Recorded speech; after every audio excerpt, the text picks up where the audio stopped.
what's happening with some of these things, man. Like, Hey, yo, is there a ski mask in the back of his on top of his dresser in the corner next to the? This nigga Batman. but you gotta remember, he rides a bike. That ain't no bike. That ain't no bike helmet. No, not a helmet. I mean, is something you might have a face mask for it. Yeah, the fool here Iron Fist. Nah, that's a cow. That's a cow, bro. That ain't no face mask. This nigga Batman. It do look like a half hat though. Yeah, you're right. Man. That's why he be missing at night on the podcast. He probably cry. Hey yo, what was his name? Was a black man for real? He said it's a helmet. That's a helmet. I ain't never seen a motorcycle. He protecting his secret identity. You right. I mean, he could have been, but see, you was out here like, nah, that can't be, cause you know. You need the bike. You need the bike for that. That still don't eliminate what I'm saying, though. Can't be in the comic book. It's like, I think that Superman Clark Kent. Like, nah. Like nothing alike. His hair go this way. Superman hair go that. Exactly. That's not true. Shame. Fighting crime. He's trying to fake act like he was getting tea. Nah, my man worked for the Daily Planet. Gonna get the Henny Denny notebook. Nah, this food work for Boss.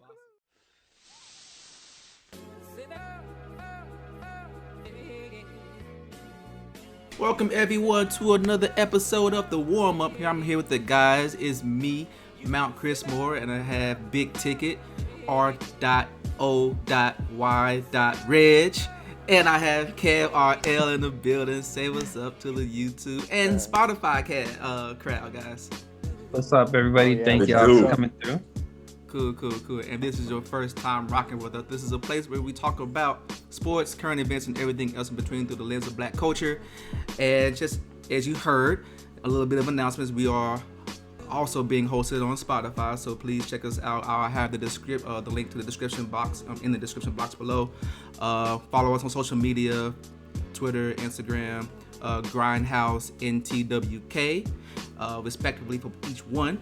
And we're trying to get something up for Facebook, trying to be on all the platforms, and cast our net wide and engage with everyone on every different level. So, how y'all doing? All right, how y'all doing, guys? Good, man. Thanks for asking. Cool. Anything? Any announcements? Nothing. We about to get into it, man. We don't need no announcements. Okay. Yeah, this is gonna be this is a litty episode, man. A litty episode. Okay. All right. And then also, if you listen to this on Spotify, check us out on YouTube. We are again the Grindhouse Network. So I'll have that also in the description on the audio side. So with that said, let's just get right into it, man. The NBA season finally has concluded for the 2020-2021 season, and we gonna just talk about all these achievements that's happened and give out our own personal awards for who we think should take into these awards. So let's just start it off with the main one, or the first one, not the most important one, but one that is dear and close to our heart, which is highlights and disappointing things that's happened throughout the season. What was your highlight of the season so far, Roy Reg? Let's go with you, Rookie of the Year, Reg. So we want to start with the highlights.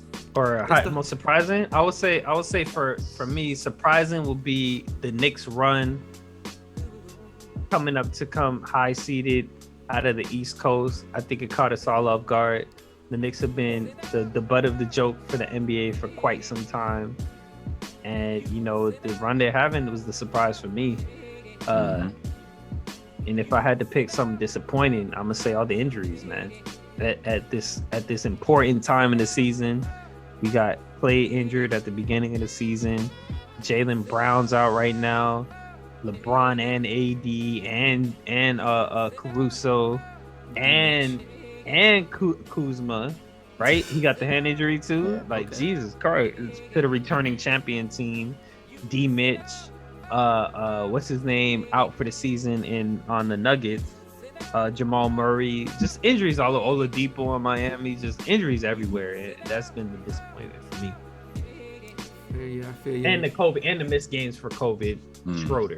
So like, man. Oh man, that's been annoying. Yeah. That's been really annoying. Definitely. Okay, cool. Let's move on to Kev, man. You got anything that you were excited about that just, was defined by this season? Man, I'm gonna start with what surprised me. Good and bad things surprised me. I'm also surprised with the Knicks, but more so, I'm surprised where Lakers are right now. So that's like the bad side of my surprise. Like I'm very surprised. Like I understand how they got there because I've seen the season, but at the beginning, if you ask me if this is what I expected, nah. So for me, it's a surprise. Although I've seen the pathway to how they've put themselves in this situation. Highlights.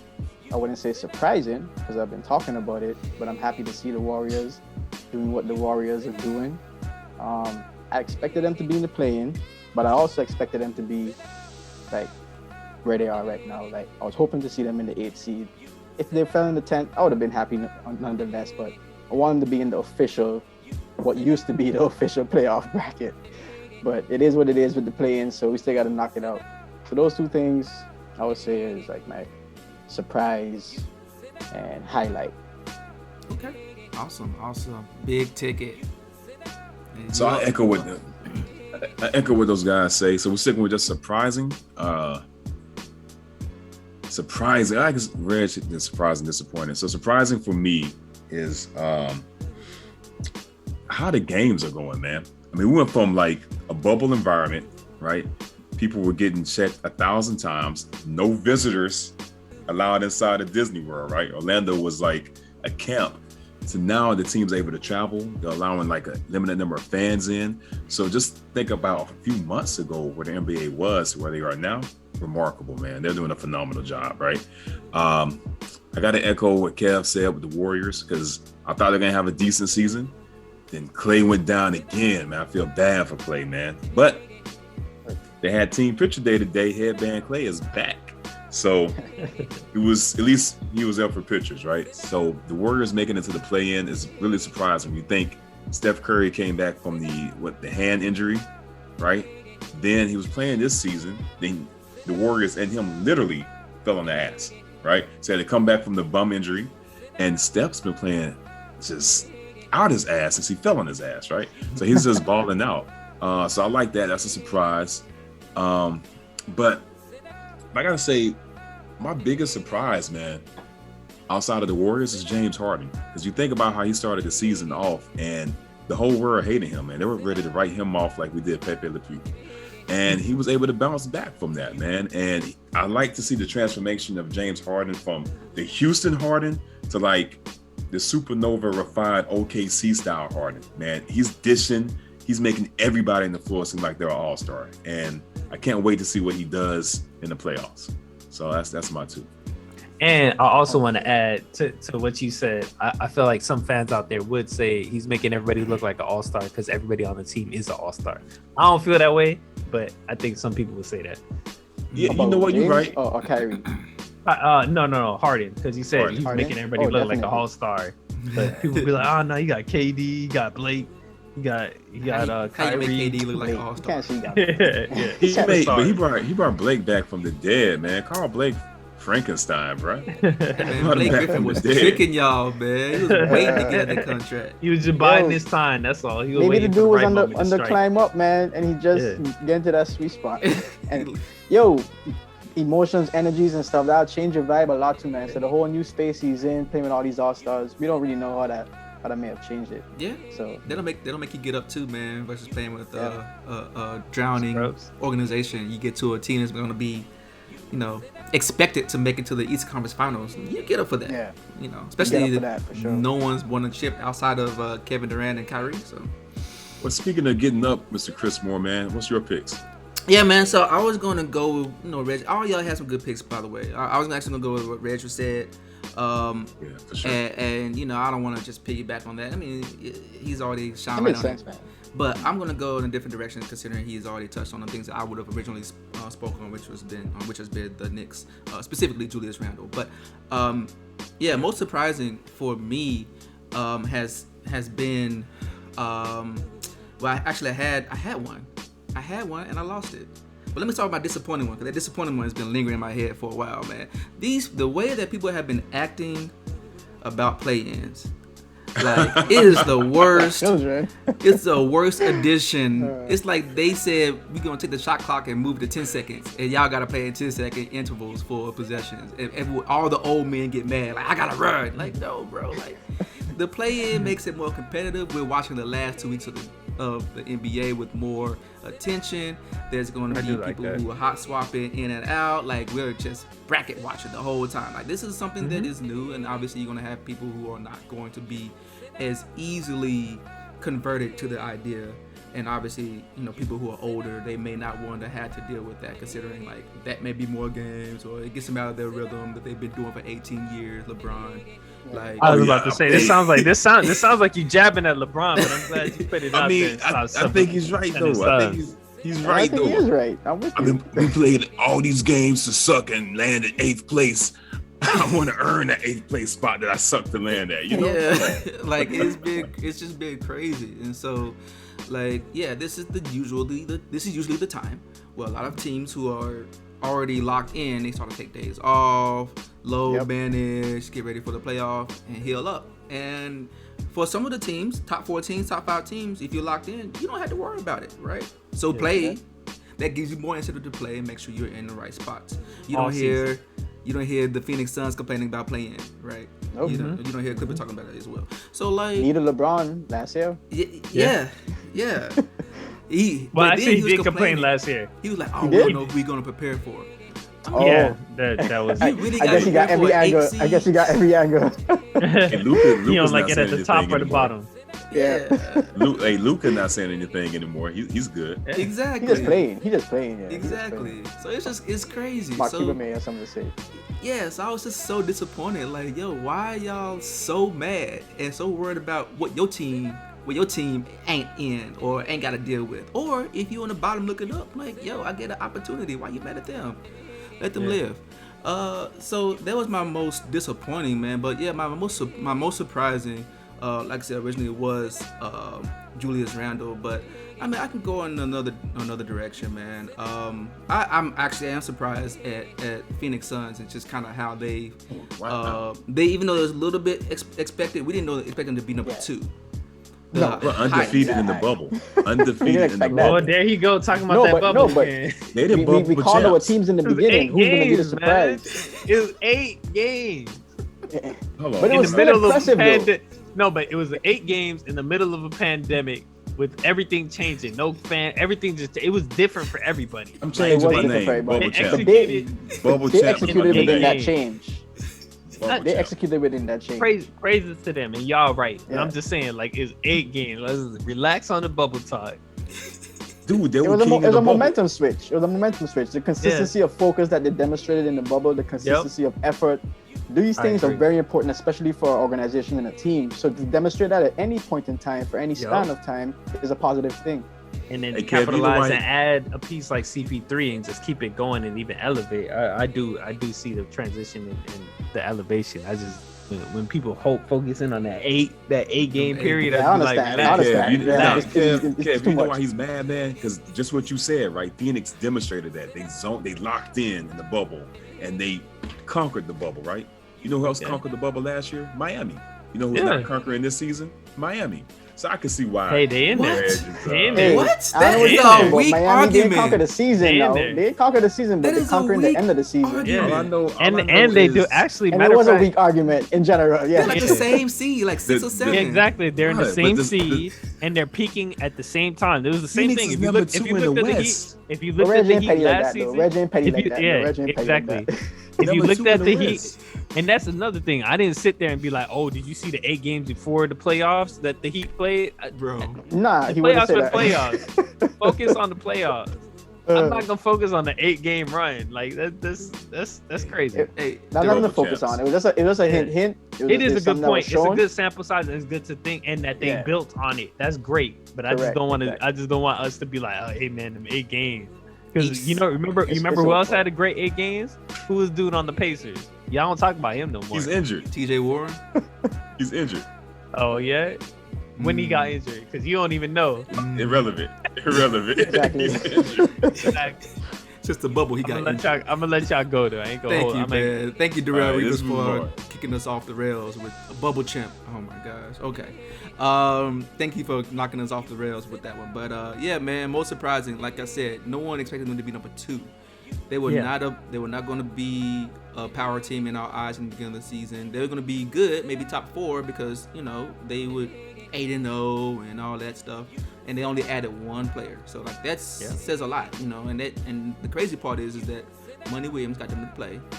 He's good with young talent, and now you have a veteran on the floor who's a general who's able to put those young pieces in the right places to be effective and stuff. So I think it's a great marriage. Hopefully this is where Chris Paul retires.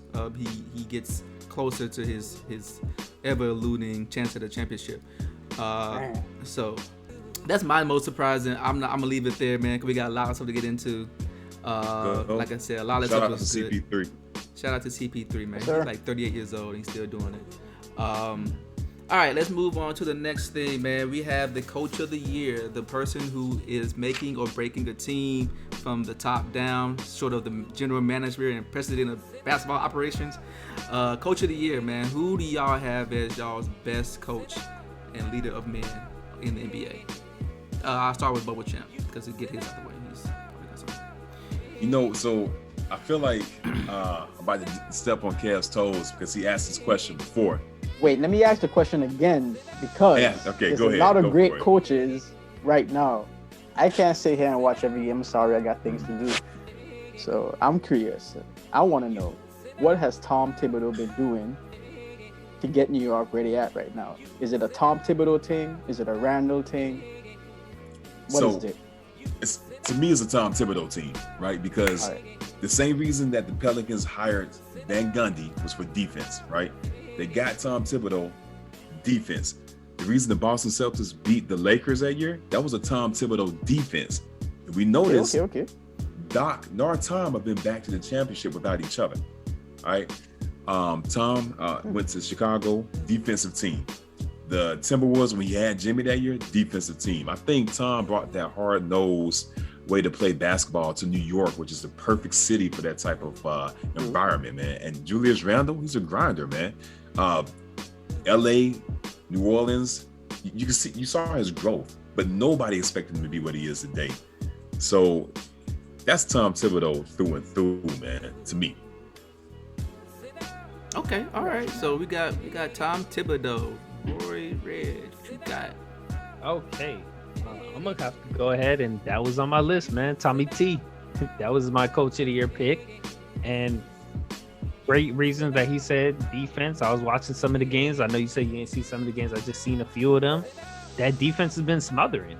Like they make it really hard for other teams to get in their flow and their rhythm. They're making them take shots late in the possession in the shot clock, and they're not great shots sometimes because that defense is so good. They're forcing turnovers. They're frustrating offenses. It's just been great hard-nosed defense, like he said. And I'm gonna come at it from another angle since he already highlighted the defense. Personnel came in, brought some of his guys that he had a relationship with. I see Taj Gibson back. D Rose looking like revitalized, back to square one. All the injuries is gone. Having a second win.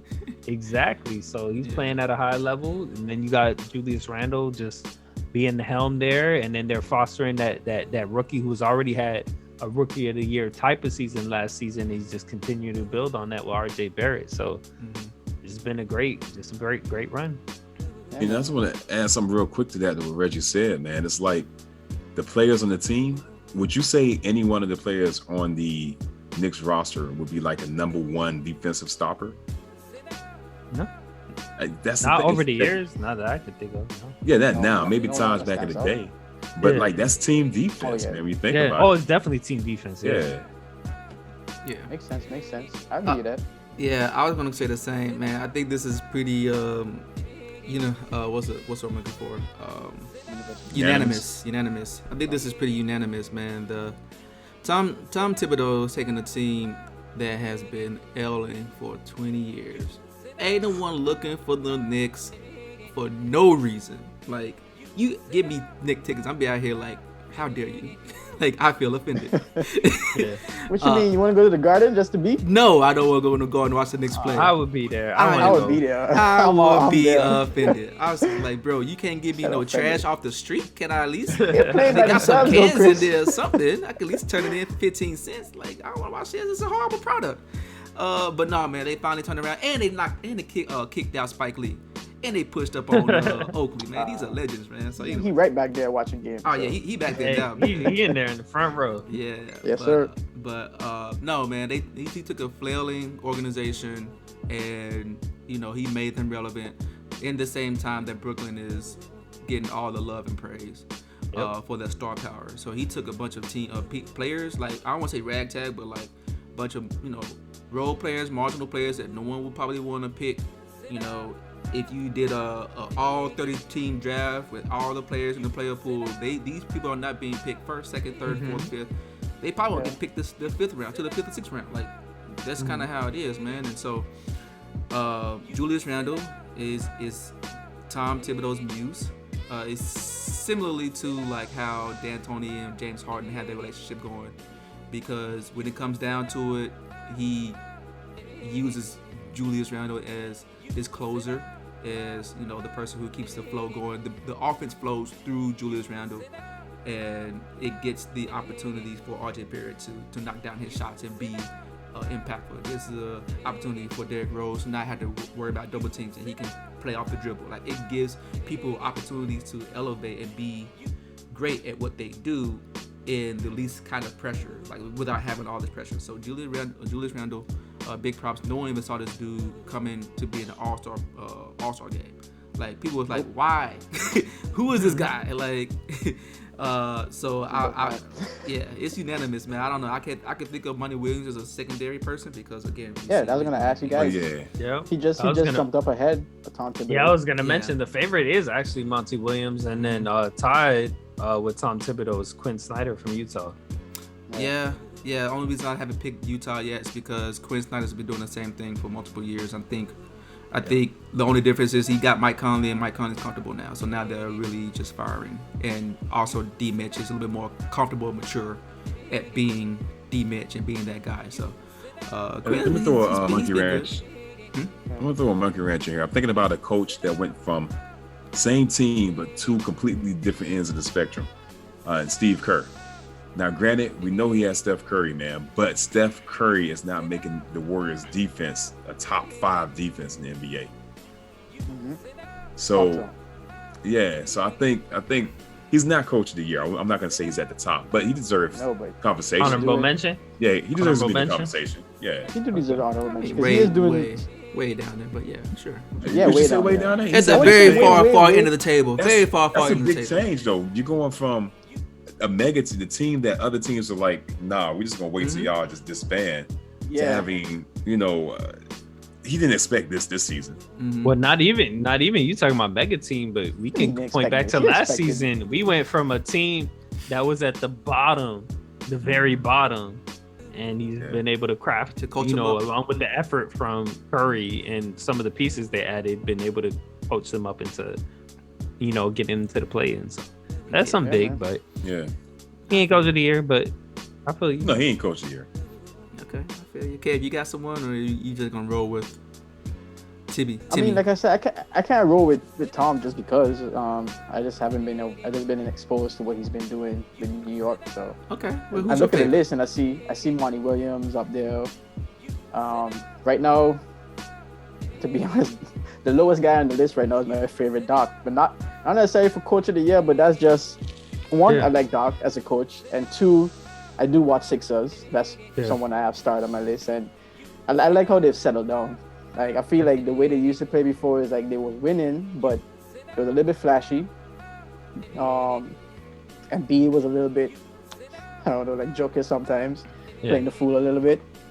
They cleaned it up. They really tightened up. It could have been just a timing thing too, and him getting embarrassed, because when they lost in the bubble, you could tell he was really affected by it. So maybe it was a wake-up call for Embiid as well, but also with the combination of getting a sound coach like Doc. They're also pretty up there in defense. I think they're number 3 right now in the league, defensive rating. And I know Doc is a defensive-minded coach, so I kind of attributed some of that to him, even though they have one of the defensive player of the year candidates, Ben Simmons, on their team. I think Coach Doc helped that as well. Helped Ben Simmons to rise to another level. So that would be my pick based off what I was able to see, you know. But all props to Tom and what he's been doing, and Monty as well. Well, to be fair, we didn't watch the Knicks until they became relevant. So that's true. That's so true. We wasn't. See, the TV time. The TV time party wasn't booked in yet. You know what I mean? Yeah. Surprise. The funny thing is the first Knicks game I caught, it just happened to be on, was the first game that D Rose was signed to the team and playing. And they won that game, and I was just like, oh shit, the Knicks is doing their thing. And they just been on a run, man, since then. I've been liking D Rose. Yeah, man. Shout out to the New York Knicks and the personnel. Finally, man, everyone but the Dolan guy. Well, I guess you want to, unless you want to give him credit for getting out the way, but other than that, man, credit to everyone. And that's else. A skill, man. That's a skill. Sometimes, Is it? It's a skill. Sometimes doing nothing is a skill. Sometimes it is, especially if the top. Knowing when to do nothing. True that. It took him a long time to figure that skill out. Hey, man. Hey, some people be like that. That's what's called a skill. Exactly. So, all right, man. Let's move on to the defensive player of the year, man. So this is the guy that has been essential on all aspects of the game defensively, has making impacts, and is using that to galvanize and leverage the teams to wins. So let's start with let's start with you, man. Who's your defensive player of the year? Man, as you said that, you took the win out of me with that. And like leverage. What was the last phrase you said? Leverage the impact to get wins. You see, the name I have on my list is Bam Adebayo, right? Okay. He made that case, and I looked at his case, and I like his case, and I like Bam.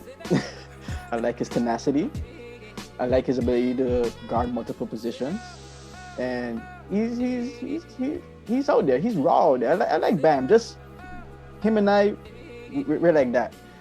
Now, when you said what you said, you had me thought of Rudy Gobert. Like I couldn't not think of Rudy Gobert because he just suffocates the paint. Like it really makes it hard for any team to just waltz in there.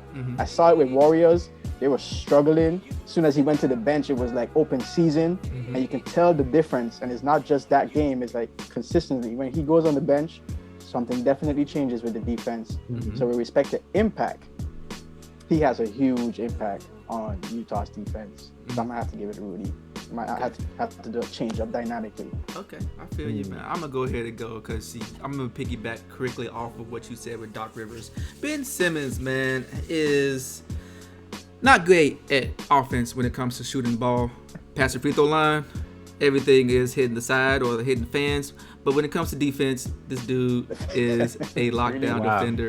And he's probably one of the better perimeter defenders. Hey, man, I'm giving him props, man. He's one of the better perimeter defenders. In fact, but you don't start with a negative though. I'm just saying, offense. That's a Chris compliment. I'm just that's a Chris compliment. I'm making with two jabs, and here you go. But you all right though. Yeah. I'm just saying, everyone has things that they can fix. Even me, sometimes I gotta know when to really, but I did it today. I did it today, off script, off camera, man. I was gonna say something about one of the people on here, and I didn't. I chose to be quiet. So, I like it. Shout out to you, man. Thank you. I appreciate it. That's when you don't do that. You see that? That was a skill. That's a skill right there. Did nothing. I did absolutely nothing. It was hurting. There you go. Most improved Chris. That's your new name.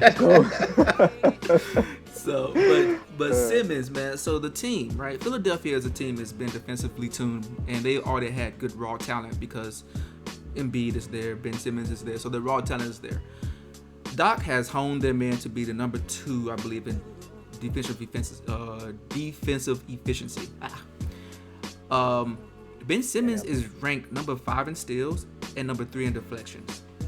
So he's not only able to get his hands on the ball at least once or twice a game, to steal as a turnover, but he's also able to get his hands into deflecting, have turnovers, more passively. And on top of that, him being such a tall point guard, he's able to switch on as a perimeter player. He's able to switch, and he's able to switch on bigger guys. So I think because of the fact that he's more versatile, I mean, I understand he does have Embiid backing him up, so I think that gives him a little bit more confidence, saying like, hey, I can be more aggressive, I can be more assertive on the perimeter, knowing I have a fail-safe guy. Like if he had a Rudy Gobert or something like that, then it would be just as effective. But he's the only perimeter person that I believe I saw who was even mentioned. Everyone else are big men. Bam, Rudy Gobert, Sabonis, like all these other players, they're help guys. They're the ones who's gonna make sure, if everything breaks down, they're gonna be the last defense. They're gonna help, weak side. They're gonna do all these other things. But he has to beat you, and he's been going against these top guards, James Harden, Kyrie Irving. He's been matching up with these guys. He's not shying away from it. So he's taking these all-star caliber scoring machines essentially and taking it head on once they come across half court. So I'm gonna give it to Ben Simmons.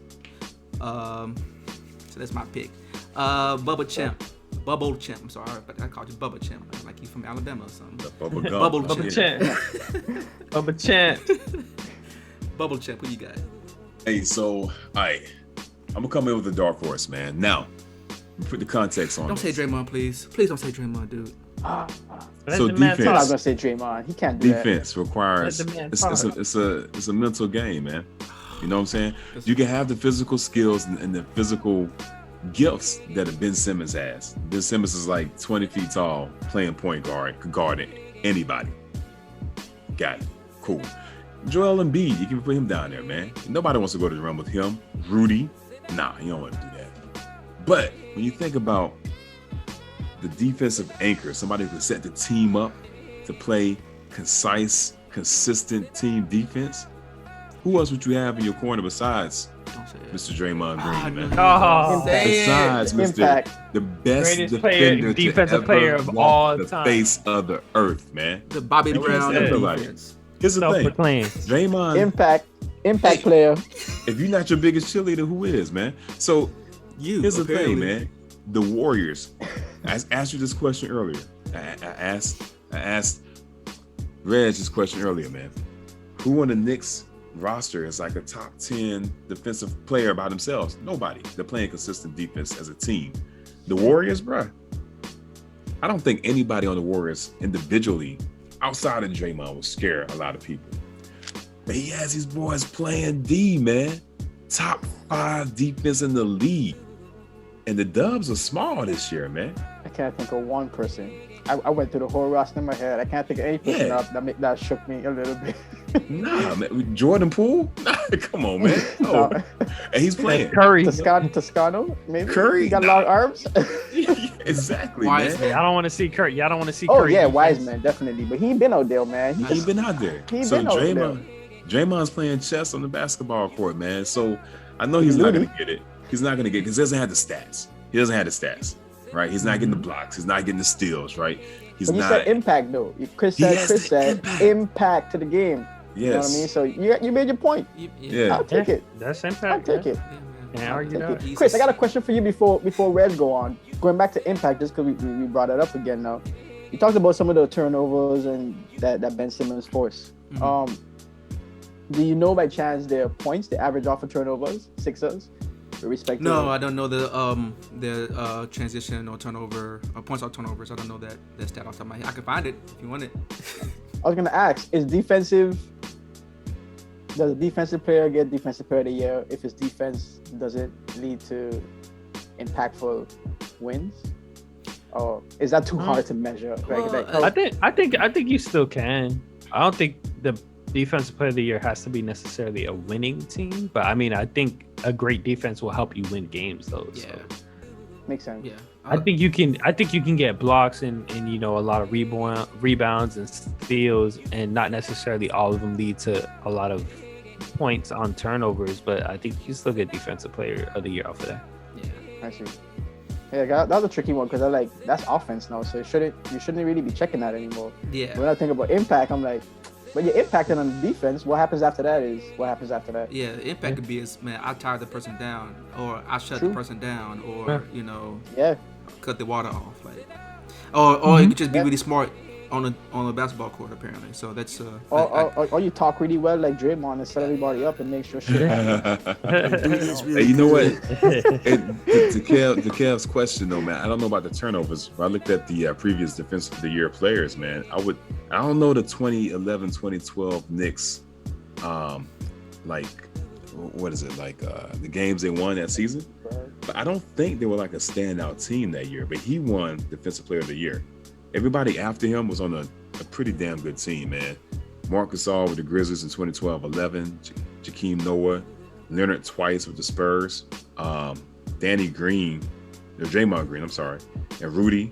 So everybody else was on a winning team. I think the only one would be like Tyson Chandler. I can't remember that 2011-12 Knicks team. That was the team that had Jason Kidd and Rod Woodson as the coach. That was when they were going against they were supposed to meet LeBron in the Heat, but they lost to the Pacers. Okay. So they were defensive. That was a good one. Yeah. Okay, never mind. All right. Chandler too, yeah, he great. All right, Reg, you up, man? Who's your defensive? Oh yeah, I'm ready. Man, if you say Draymond Green, I swear I'm cutting everyone mic over here. We're just not doing this. Reg, Defensive player of the year is Dre, but I'm gonna have to go with Bam Adebayo. Okay, he went and said, Bam. He said he does it all. He does. Kev said, he made the case and he looked at it and the case spoke for himself. Like he does it all. He's a great defensive player, great impact. They're not having the best season, but they're peaking at the right time. They've gotten it together at least now, and they didn't clinch the spot. And let's see if they can do it again. We saw their defense last year in the playoffs, in the bubbles, not the 8 games leading to the playoffs, in the actual playoffs. We saw big defensive plays, and a lot of them came from Bam. Etched in my memory was when Jason Tatum came up for that. He was about to win that game. And Adebayo came and just all ball. They showed the replay about 30 times. All ball. They were looking like, damn, his wrist flipped all the way back. They was just like the block was just so impressive. Like we just see what he does on defense. Y'all talked about the versatility. He can switch. He can guard small balls. He can guard the big men. He may not be able to be towering over the big men, but he can make that shot difficult. He's not as big, as strong as a Embiid or whatever, who I've seen plowed through Rudy Gobert, who is in the running for defensive player of the year. But he's a top. bully when you're ready. Yeah, exactly. The tenacity, he hangs with the best of them and he bangs with them. And they don't have too many big men, so he's putting it up. He's playing big. He's playing up like how Draymond plays up as center. Yeah. So I love it. Cool. I'm going with Bam. Oh, awesome, man. All good picks except for the last one, the bubble champ one. But everything else was good, man. I'm good with that. Everything's respectable. You know what I'm saying? So let's move on to the I skipped it, man. My apologies. 6 man. We didn't even talk about the 6 man, man. Yeah, I just noticed that. No one corrected me. No, it's okay, man. 6 man of the year, man. You are not being forgotten. That this is the people who come off the bench and light it up. If you don't have to be a starting 5 to make a high level of impact. So pretty high number of legendary players come off the bench. So let's just talk about who we think is our 6 man of the year. Bubba Champ, let's get you out the way because you was because my insight with Draymond Green setting up the defense in the back line. I'm sure you're gonna have Draymond Green for this one too. So let's go. Nah, man, he can't. Come on, man. He's a starter and a reserve. He's a starter. Somebody who's another dark horse candidate, man. Every time he's on the floor, he helps his team win games. Klay Thompson. And people are gonna overlook him because he's not getting the big stats, but all the advanced metrics love this dude, man. And he's one of Luka's favorite players, man. Jalen Brunson is a solid player, man. The Mavericks love him. He almost reminds me, who was the other cat they had, man? Was it JJ? Not JJ Pereira? Yeah. So he wasn't 6 man of the year. Not a good start. Hold on now. Pereira was. Nah, you laugh, but Pereira was a very important component to the Mavericks, man. He wasn't like a star, but he kept that engine going coming off the bench. Never a 6 man candidate of the year, but I don't know if he left through trade or they cut him or whatever. I don't think he retired. The Mavericks, they lost their way for a minute, man, because he was a leader inside that locker room. Jalen Brunson, same mindset, but he's crucial, man. He's not going to get it because he doesn't have the numbers. He's not a Jordan Clarkson or somebody like that, but he's solid, man. He deserves to be in the conversation for sure. He's in there. I think he's in the top 4. All right, that's respectable, man. You saved yourself from that one, boy. Hey, bro, Draymond Green is J.J. and I was just like, hey, where are you listen, going? holler at us in the comments. Where are we going with this? Holler at us in the Where are we comments. I going need with this? somebody that knows basketball besides. I got 2 on this pod, man. Okay. I ain't Yeah, claiming to be no right here, not expert so now. much, All man. right, well, he just tagged you in, Kev. Apparently, I think he's talking about you because I know he's talking about me because Kevin Reg, they know about basketball, man. he petty. Ain't no expert over here. Yeah, I know, right? I just know what I see. I'm just a fan. Me too. I'm just giving my opinion over here. Gotcha. All right, Kev, you up, man? What you got for your six man? Man, I like to come with something surprising or different, but I gotta go with JC, man. Jordan Clarkson on this one. This dude has just been annoying sometimes because I'm not usually back in the Utah Jazz, so it's been like, what's going on? He's coming out here like he's supposed to be a starter, pretty much the way he's playing. But I guess those guys who come off the bench and do what they do, it works for them and it's working for him. He's a big contributor to the team, and yeah, I mean, he's the favorite. I ain't got much to say. I'm picking the favorite. I feel. And what's crazy with the Jazz, man? They have 2 people contending for that same position, man. I like the Jazz setup. It's a deep Good time. point, That's the because bench. my 6th man of the year is I was going with Joe Ingles. Uncle Joe. Old man he Joe did pretty coming good. through, he's playing crazy. great coming off the bench. So that is a good point. They have 2 on the same team, and I'm rolling with Joe. All right, man. I'm gonna go. This is not a popular favorite, but you know what? It's my favorite, and that's okay. We're gonna go with the same person who had his redemption year last year. Y'all know where I'm going. Portland Trailblazers, Melo, here you go. Hoodie Melo, redemption Top 15 Melo. player in the bubble. Top You 15 know what I'm player in the saying? bubble. Look, don't worry about whoever. Did we ever run the film on that one? Yo, we not gonna sit here and talk about the bubble no more. We talking about 2020 and 2021. This is 2021 awards. Look, this dude. Because when you write, you be quick to run the tape. Well, When you know wrong, what? That was relevant. This is like months ago. So let's just talk about it right now. All right. Carmelo Anthony, again, he don't have the numbers and all that stuff, but this dude is doing everything to get their team to win, and he's doing it in very clutch moments. I don't know if y'all saw the last, what was it? I think it was the Phoenix game when he hit. No, it was a Utah game where Portland beat Utah, and he hit that clutch 3 over Gobert. Yep. 2 of them.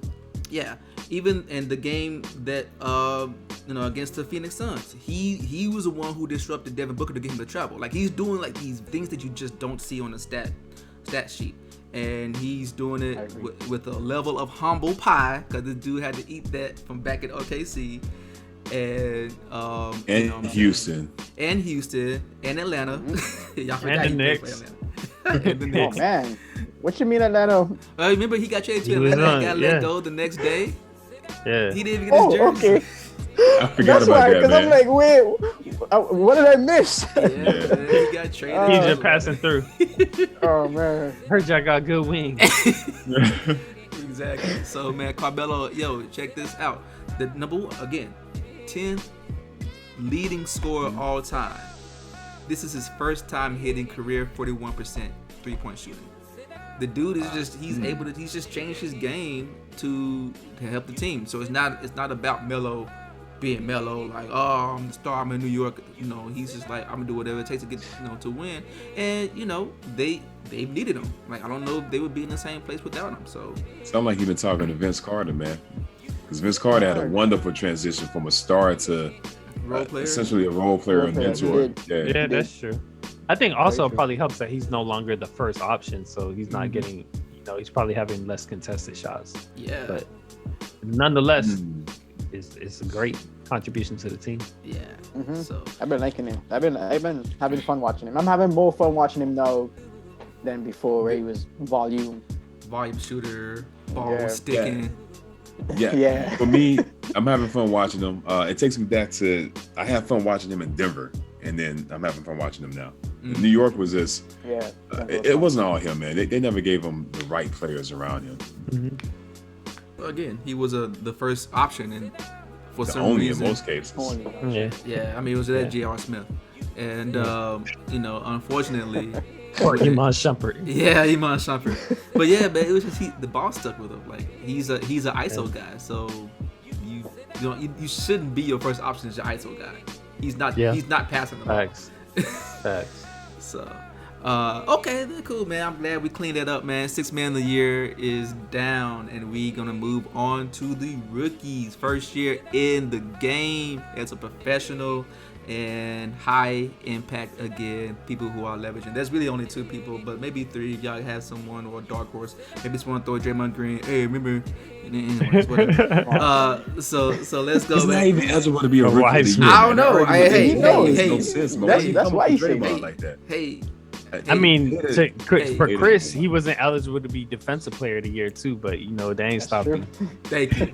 Of all time. Of all time. Okay. Anyways, Reg. Of all time, I don't know what he's saying. We starting with me We because starting y'all with already you. know my number 1 pick, my favorite from Of when course. the season Right. jumped, and I That's seen easy. it, and I'm watching, and I'm looking, and he's doing he coming off the bench doing triple doubles. I'm going with LaMelo Ball. That's it, easy. I'm throwing it in there. That's my That's pick. easy. I second Man, that. I doing don't know if I need to everything. say He got the anything else. court vision. He's throwing balls all the way across court. At half court, he's threading the needle. He's dunking. He's shooting at a high level. Like, the man just playing great, man. Shout out to him. I love to see it. I know, man. That's I my can't do any better than that.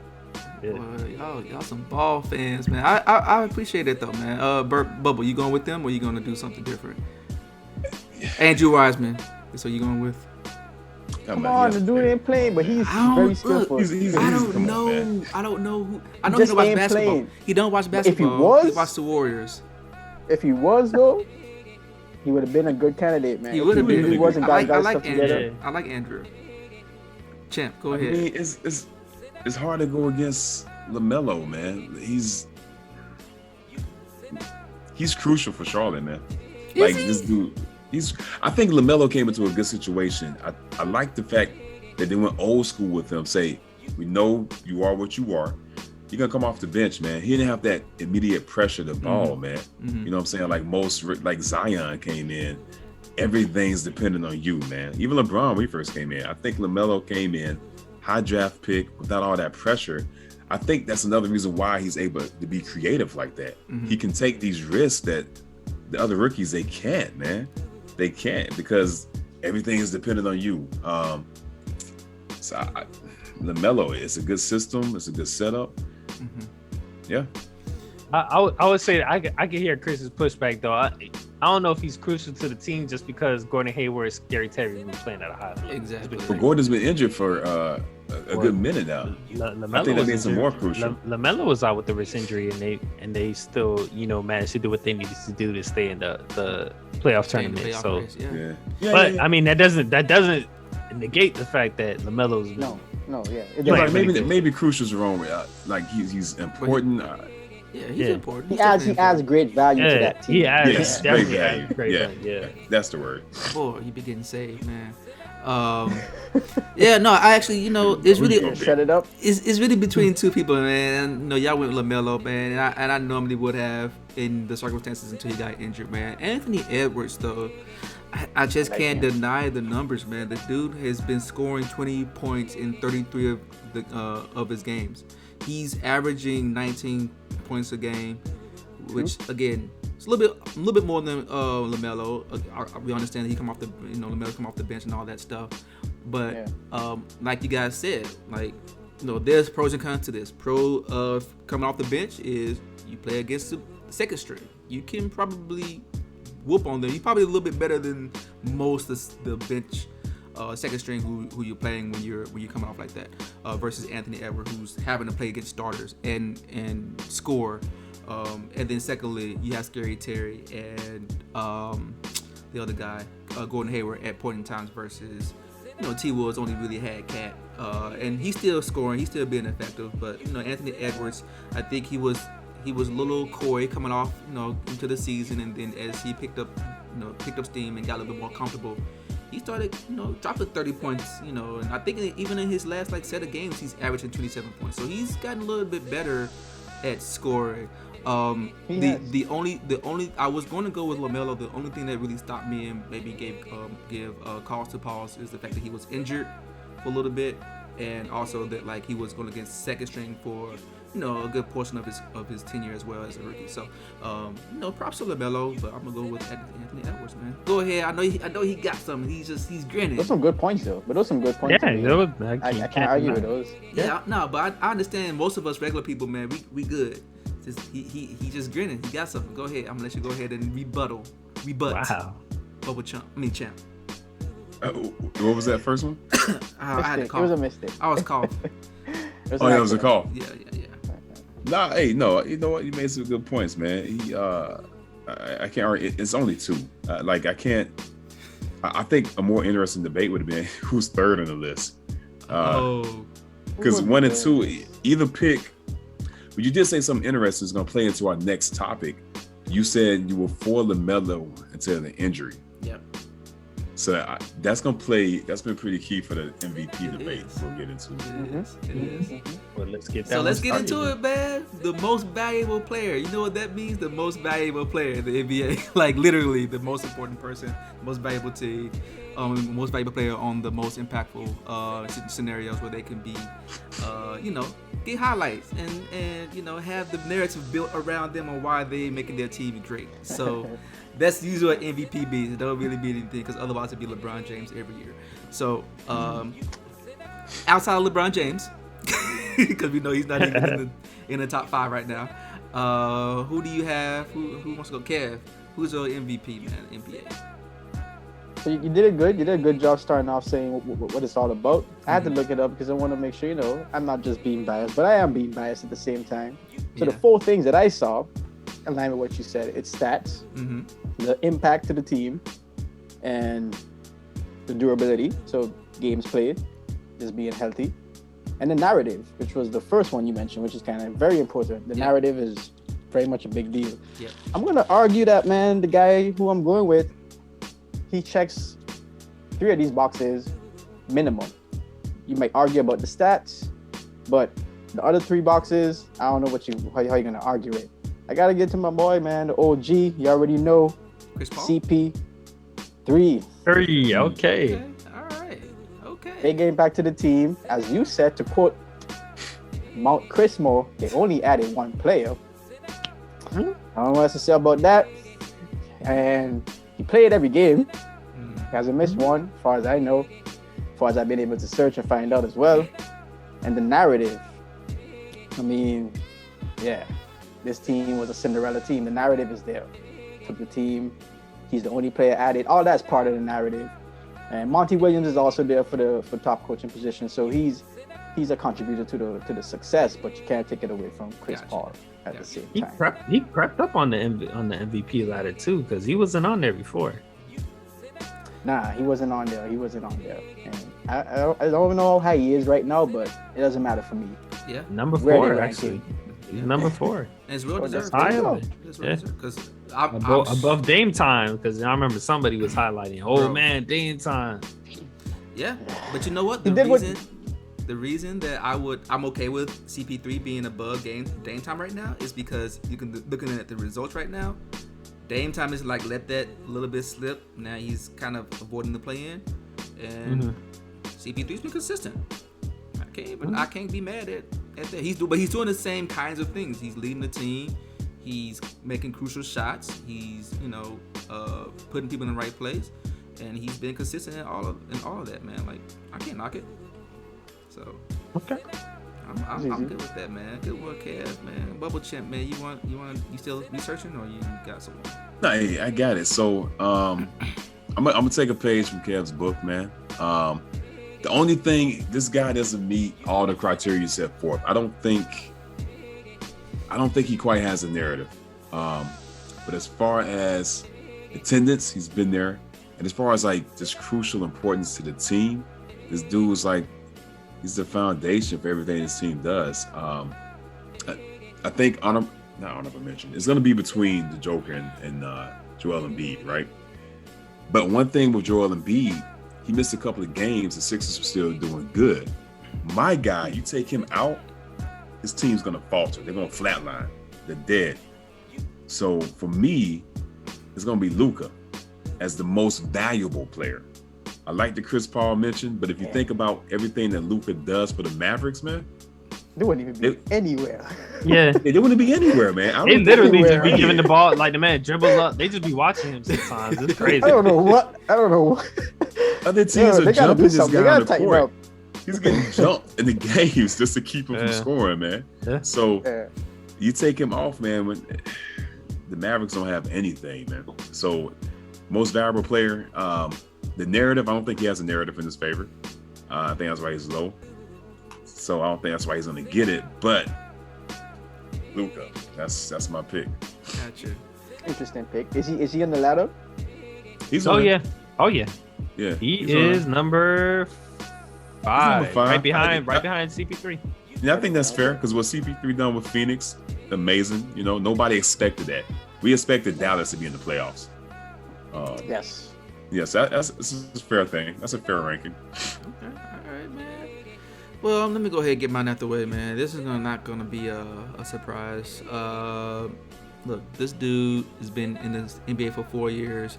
He's averaging 26 points per game. He's actually shooting 40% from the 3. He's still getting 10 rebounds, 8.5 assists. These are all career highs, by the way.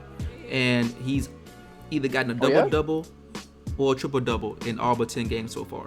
These are all career highs. I mean, he might as well be, but you know what I'm saying? Jokic, bro. The dude is the quiet killer, bro. This dude has not done anything short of exceptional work this season. And his main number 2 guy went down. Yep. He still plays defense, something that Luka doesn't do. But you know what I'm saying? He still does, you know, everything you want him to do, man. He's carrying this team, and he's, you know, we thought Denver was gonna slump, but they out here still knocking heads off. So I'm gonna have to give it to the guy who's basically has increased all of his crucial stats or maintained what they were already good. Like, the dude hasn't done anything short of, you know, just get better. So I'm gonna go with Jokic. So Reg, you got someone?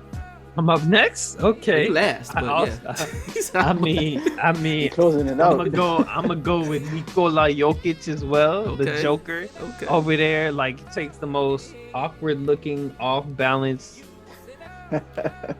jumpers. Are they even jumpers? 1-footers, whatever you want to call them. His game is they be going tiptoers. But they go in, and the man's court vision is off the charts. The passes that you see coming from this big man, like, wow. Like, you could be a point guard. You can be a point guard. Like, the court vision is crazy. But since you already went, oh man, like, hey man, pay your light bill, bro. Someone cut the AC out, you gonna get a cramp.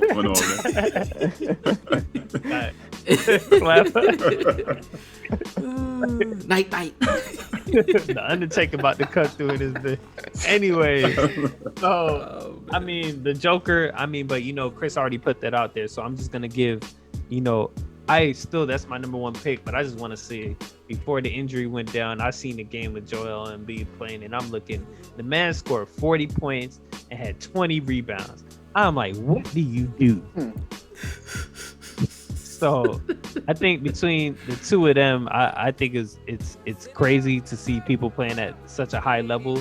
But like my man Chris said, even with the number 2 man going down, he's still coming through and showing up at a high level, and it is what it is. Nikola Jokic is going to be the MVP. He should be. He showed you that. He showed Not you even that, shit. right? It's going to happen. So, he showed you that even with the person going down, he is the most valuable player. Because if you flip-flop that, if it was him going down, Murray not carrying that team. Yeah. And I love Jamal Murray. I love Jamal Murray. He's crazy. He got crazy skills, yo. Like, this dude. I was always impressed with him. I was always impressed with him. It's just now it's clicking now more. Yeah. But he's always been impressive. The joke is sick, man. But I'm shocked. I gotta say, I'm shocked that nobody actually said Joel. The Joker, where he's doing his passes, everything about the game is beautiful. But Joel, he's on both sides of the court, man. He is that. He's the. Ben Simmons is a beast too, though. I think that's what hurts Embiid, man. Because Defense, Embiid holds it down, and offense, he holds it down, and he can hit from anywhere on the court. But he has Simmons to help him with defense. He has Simmons in the transition game. So and they don't miss as well as the Joker and Murray did. They're perfect together. That two-man game that they had, unstoppable, man. You seen that in the playoffs last year. And Joel and Simmons, it's tough, man. It's tough to get them to play together.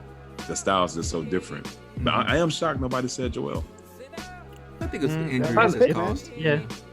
It is injuries, because I think before that, I think Embiid was the number one. And if I look at the stat line, the clear difference is the assists per game. So he's passing too. Joel ain't passing. He's scoring or he blocking. He's passing, but he's at 3 assists per game. Yeah, but he's not setting people up, is what I'm saying. Exactly. The well-roundedness of Jokic really puts him up a few notches just because of that. The well-rounded offensive play. Yeah, Jokic is a facilitator, and Joel's a finisher. All right, man. It's been a long session, man. Let's wrap this up. Reggie, man, you want to give out some shout-outs, sign off? Hey everybody, thanks for rocking with us. I hope you are listening on Spotify, or catch us on YouTube. Let us know what you think about our picks. We covered, coach of the year, rookie of the year, defensive player of the year, sixth man of the year, what was surprising, what was disappointing, and who is our MVP. And if you like the topics, comment, subscribe, and all that. Just let us know what you're thinking. That's it for me. Sure. Cool. Kev, you got something? Get ready for the playoffs, man. We're gonna come at you with some episodes, some predictions, some highlights, some more talks. So let the topics come in, and we here. Cool. And this is Mount Krishmer. I'd like to say thanks for everyone who stuck with us, man. This is a long episode. We had to get through all the niceties, man, all the semantics to tell you who we thought should have these awards. Again, if you liked it, comment, subscribe, share, tell a friend. If you're on the YouTube side of things, check out the podcast, man. If you just want to listen to the audio, and if you're on the Spotify side, check out the YouTube, see some of them visual antics, man. So adds a lot of brevity and context to some of the inside jokes that we're talking about. So yeah, man, we appreciate it. We're gonna keep going strong, and I'll let y'all go, man. So with that said, man, y'all have a good evening, man. Peace.